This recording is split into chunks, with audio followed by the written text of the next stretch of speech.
বন্ধুরা, আজ আমাদের ঈদের দিন 17/6/2024।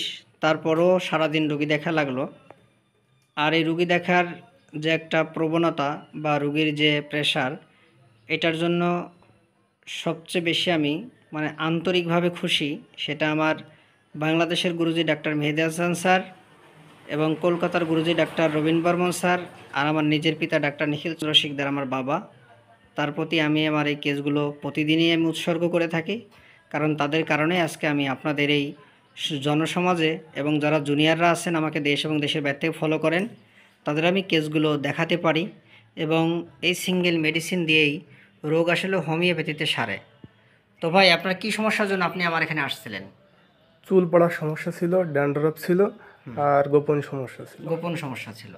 তাহলে বন্ধুরা, আমি ভাইজানকে দেখাচ্ছি না, উনি একজন চাকরি করে, তো চাকরিজীবী মানুষ, এই জন্য ওনাকে সম্মানের ক্ষেত্রে আমি দেখাচ্ছি না ভাইকে। তো ভাইকে আমি ওষুধ দিয়েছিলাম তখন কত কত কত সালে ওষুধ নিয়েছিলেন আপনি? 23শে নভেম্বর 23 সালে। তো আপনি ওষুধ খেয়ে ভালো ছিলেন দাদা? আলহামদুলিল্লাহ। কিন্তু আপনি অনেক দিন হয়ে গেল, অনেক গ্যাপ হয়ে গেছে, তো আপনি এতদিন পরে আজকে ওষুধ নিতে আসছেন কেন? হ্যাঁ, অনেক দূরে ছিলেন, তাই তো? চাকরির কারণেও অনেক দূরে ছিলেন এবং তখন সেখান থেকে আমার এখানে আসতে না পারার কারণে আপনি অ্যালোপ্যাথি ওষুধ খেয়েছিলেন। জি। তো আমাকে না পেয়ে অ্যালোপ্যাথি ওষুধ খাওয়াতে আপনার কি হলো, কি সমস্যা হলো একটু বলুন। সমস্যাটা চুল বেশি পরিমাণে পড়তেছে।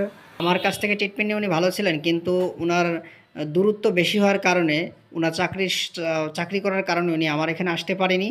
তো উনি ওনার যেখানে ছিলেন সেখান থেকে ট্রিটমেন্ট নিয়েছিলেন, অ্যালোপ্যাথি এমবিবিএস ডাক্তারবাবুকে দেখাইছিলেন। তো দেখানোর কারণে চুলের জন্য ওনার চুল আরও ঝরতেছিল, তাই তো ভাই? জি, প্রচুর ঝরতেছিল। অনেক ঝরতেছিল। আচ্ছা, এই ঝরার জন্য আপনি ওষুধ খাওয়াতে আরও ঝরতেছিল, এই জন্য এখন দেখছেন কি যে না, আমি ওষুধ খাবো না, আমার যত কষ্ট হোক আমি আমার সেই ডাক্তারবাবুর কাছে ফিরে যাবো, তাই তো? জি, এজন্য এই সময় দিয়ে তো আমার কাছে আসা। হ্যাঁ। কথা কি আমি সঠিক বলছি না ভুল বলছি? সঠিক তো? ঠিক আছে ভাই, আপনি পুরোপুরি কোর্স কমপ্লিট করেন, আমি আশা করি আপনি ভালো হয়ে যাবেন। তো ভাই, আমি এই ওষুধ আপনাকে দিয়েছিলাম, তো আমার এই ওষুধটা কীভাবে খাতেন আপনি যদি বলতেন আমার এই জনসাধারণের মুখে, যারা হোমিও ওষুধ খায় বা হোমিও ডাক্তার, তারা এটা দেখে তাদের মনোবল বাড়তো। কীভাবে খাতেন একটু যদি বলতেন, কীভাবে খাতেন? 1 নম্বর 2 নম্বর। এটা হচ্ছিল কোন 1 নম্বর, সকালে খালি পেটে হ্যাঁ হ্যাঁ, এক মগ পানির ভিতরে 1 মুটকি দিয়ে, হ্যাঁ, এর থেকে গুলায় হ্যাঁ, 1 মুটকি পানি খাইতাম মগ থেকে, আর বাকি এই মগের পানি ফেলে দিতাম। আচ্ছা, এই 1 নাম্বার বোতল শেষ হয়ে গেলে এই 2 নাম্বার বোতল খেতেন, তাই তো? জি। আর এই যে পিটিআরএসটা প্রতিদিন রাত্রে খেতেন? প্রতিদিন রাত্রে। ঠিক আছে তো? জি। আচ্ছা, এইভাবেই খেয়ে আমার ওষুধ খেয়ে আপনি ভালো ছিলেন? জি, আলহামদুলিল্লাহ। খুশি তো ভাই আমার হোমিওপ্যাথি ওষুধ খেয়ে? জি, আলহামদুলিল্লাহ। আপনাকে সিঙ্গেল ওষুধই তো দিছি। জি। আপনাকে কোনো সাবান, ক্রিম, তেল দিছি কিনা? না। দেইনি তো? না। আপনার যে শরীরে যে চুলকানি ঘা পাচ্ছিল কোথায় ছিল, একটু হালকা একটু নমুনা দেখেন, কোথায় ছিল? এখানে ছিল। এখানে? জি। অনেক ছিল? জি, ছিল এখানে। কোনো ক্রিম সাবান কিছু দেয় নেই তো? জি না। এই কোনো ক্রিম সাবান তেল কিছুই দেয়নি, তাতে আপনার এই সমস্যা চলে গেছে। জি। বন্ধুরা, আমাদের টোটালিটি অফ সিমটমকে কাভার করে যদি আমরা ওষুধ দেই, তাহলে কোনো সাবান, ক্রিম, তেল কিছুই লাগে না। আমার এই দাদাভাইয়ের মুখ থেকে শুনলেন, তাকে শুধু এই সিঙ্গেল মেডিসিনই দিয়েছি। এই সিঙ্গেল মেডিসিন খেয়ে সে অনেক ভালো ছিল, কিন্তু উনি চাকরির দূরত্বের কারণে এবং ব্যস্ততার কারণে উনি আমার থেকে ওষুধ না নিতে পারেনি। তো ঠিক আছে, দাদাভাই আবার আজকে আসছে।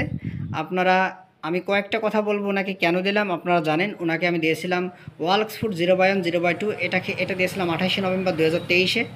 আজকে হচ্ছে 17ই জুন 2024। ওনাকে আজকে ক্লাবমোস 0/3 0/4 দিলাম, একই ওষুধের পাওয়ারটা শুধুমাত্র বাড়িয়ে দিলাম, যেহেতু দাদাভাই ভালো আছে এবং ওনার সমস্যাগুলো অনেক ইমপ্রুভ হয়েছে। আমি কি লক্ষণ ছিল ওনার, আমি কিছুটা ওনার সাথে ব্যাখ্যা করব।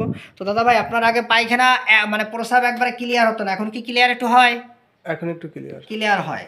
এবং আপনার পায়খানা শক্ত ছিল এবং পায়খানা যখন আম পড়তো, ভাত খাবার পরে আম যেত এবং আম 7বার 8বার যেত। এখন কি যায় এগুলো দাদা আম? জি না, আলহামদুলিল্লাহ যায় না। এখন পুরোপুরি সুস্থ? আলহামদুলিল্লাহ। এখন আর আম পড়ে না তো? না। ঠিক আছে বন্ধুরা, দেখুন যে উনি বলেছে ওনার আর এখন আমটাম কিছুই পড়ে না। হয়তো আপনার আমের কথা শুনলেই মার্কসল ভেবে বসে থাকুন, আমি কিন্তু বন্ধুরা দিতে পারিনি। এবং দাদা ভাইয়ের এবং ডাস্ট অ্যালার্জিটা রয়েছে দাদা? জি আছে, ডাস্ট অ্যালার্জিটা রয়ে গেছে। অ্যালার্জি আছে। এবং আপনি আগে আকাশে ওড়া স্বপ্ন দেখতেন এবং যা ভাবতেন তাই স্বপ্ন দেখেন, এখন তো আর স্বপ্ন দেখেন না? এই স্বপ্নটা দেখেন না, তাই তো? এই স্বপ্নটা দেখি না। আচ্ছা, এবং আপনার মাথা ব্যথা করতো, ঘুম কম হলে এবং টেনশন হইলেই মাথা ব্যথা করতো, এখন কি সে মাথা ব্যথা আছে দাদা? জি না, মাথা ব্যথা নেই। মাথা ব্যথা নাই। বন্ধুরা, যেটা উনি ভালো হয়ে গেছে আমি ওকে লিখেছি, যেটা কমে গেছে সেটা লেস লিখেছি। এবং দাদা ভাইয়ের চোখে একটা ব্যথা ছিল, সেই ব্যথাটা এখনো আছে, তাই তো দাদা? আছে। আছে। বন্ধুরা, তার মানে ওনার আমার ওষুধে কাজ করতেছে, পরিপূর্ণ কাজ করে পারেনি, যেহেতু কাজ করতেছে যেন আমি কিন্তু ওষুধ ওনাকে আমি চেঞ্জ করে দিতে পারলাম না দাদা। এবং যে আপনার চুলকানি ছিল, চুলকানিটা পুরোপুরি ভালো, তাই তো? জি আলহামদুলিল্লাহ, চুলকানি ছিল, চুলকানিটা ভালো, যে বন্ধুরা লিখেছি চুলকানিটা না পুরোপুরি ভালো। এবং দাদা ভাইয়ের মাথা এবং ঘামটা মাথায় বেশি ঘামে, পিঠ বেশি ঘামে, তাই তো? জি। মাথা পিঠ বেশি ঘামে, মাথা আর পিঠ। মাথা পিঠ বেশি ঘামে। আর চুল ঝরা, প্রচণ্ড আকার চুল ঝরতো, চুল ঝরাটা কমে গেছে, তাই তো দাদা? জি। চুল ঝরাটা কমে গেছে। আচ্ছা, এরপরে আপনার এটা হয়েছিল কেন? মাথায় কি আঘাত লেগেছিল বলুন তো একটু? ফ্যানের আঘাতে মাথা কেটে গেছিল, তাই তো? তারপর থেকে আপনি অনেকদিন গোসল করতে পারেন নাই। এরপরের থেকে মনে হয় আপনার এই সমস্যা হয়েছে বলে ধারণা, তাই তো? বন্ধুরা, আপনারা মাথায় আঘাতের কথা শুনলে হয়তো হাইপেরিকাম ভাবে বসে থাকেন, নেটটাম সালফকে ভাবেন, নেটটাম মিউরকে ভাবেন, আর্নিকাকে ভাবেন। আমি কিন্তু এগুলো ওষুধ ভাবতে পারি নাই। আমি পর্যায়ক্রমে কী ওষুধ দেয় আপনাদের আমি জানাবো। এবং আমার দাদা ভাইয়ের খাদ্য খাবারের ভিতর ডিম বেশি পছন্দ, তাই দাদা? ডিম বেশি পছন্দ, এবং মাংস বেশি পছন্দ, এবং কেক বেশি পছন্দ, লবণ বেশি পছন্দ, তিতা খাবার বেশি পছন্দ, রুটি বেশি পছন্দ। বন্ধুরা, হয়তো আপনারা কথাগুলো শুনেই ভাবতেছেন যে নেটটাম মিউর কেন দেওয়া হলো না। এবং ওনার সহ্য হয় না কি? দুধ এবং মিষ্টি সহ্য হয়, তাই তো দাদা? হ্যাঁ, সহ্য হয়। বন্ধুরা, আপনারা জানেন আমাদের ক্লাবমোস মেডিসিনটা কিন্তু দুধ খাইতে পছন্দ করলেও দুধ সহ্য করতে পারে না, মিষ্টি অনেক বেশি পছন্দ করে, কিন্তু কিছু কিছু রোগী দেখবেন সহ্য করতে পারে না। এবং দাদাভাইয়ের আগে কি হয়েছিল? নিউমোনিয়া হয়েছিল, তাই তো? বন্ধুরা, এই ক্লাবমোসের মেডিসিনের রোগীদের কিন্তু ঠান্ডা, কাশি, জ্বর, ছোটোবেলায় শ্বাসকষ্ট, নিউমোনিয়া এগুলো ঘটনা থাকে প্রায়, এবং ছোটো বাচ্চাদের ইনজেকশনের ঘটনাও থাকে প্রায়। এবং আপনার বাবার আছে হলো কিডনিতে সমস্যা, এবং এটা মানে মাথায় টাকের সমস্যা, ঠিক আছে তো? আচ্ছা, এবং আপনার মার আছে লিভারের সমস্যা এবং ঘন ঘন প্রস্রাব, ঠিক আছে, তাই তো দাদা? হ্যাঁ। এবং তাহলে বন্ধুরা, আপনারা বুঝলেন এই ভাইজান হচ্ছে সরিক, সাইকোটিক এবং সিপিলিটিং টেন্ডেন্সির মানুষ। রাগ আছে, প্রচণ্ড রাগ, তাই দাদা? হ্যাঁ। রাগের প্রচণ্ড রাগের সময় যে সান্ত্বনা রাগটা আরও বেড়ে যায়, তাই তো?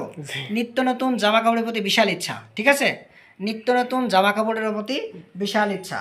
এবং আপনার একটা কথা সবচেয়ে গুরুত্বপূর্ণ বন্ধুরা, এই ক্লাবমোসের যে আকাশে বিদ্যুৎ চমকাইলে বা বজ্রপাত পড়লে কি অনেক মজা লাগে, ঠিক আছে দাদা? অনেক মজা লাগে, তাই তো? দাদা ভাই, আপনার এই কেসটা দেখে যদি জনসাধারণের মনে এবং যারা জুনিয়র ভাই বোনেরা আছে, যারা আমাকে দেশ এবং দেশের বাইরে থেকে দেখে তাদের মনোবল বাড়ে, তারা যদি আপনার এই ভিডিওটা দেখে তাদের মনোবল বাড়ে, আপনার কোনো সমস্যা আছে দাদা? জি নাই। সমস্যা নাই তো? না। ঠিক আছে দাদা, ধন্যবাদ আপনি আমার ভিডিওতে সাহায্য সহযোগিতা করার জন্য।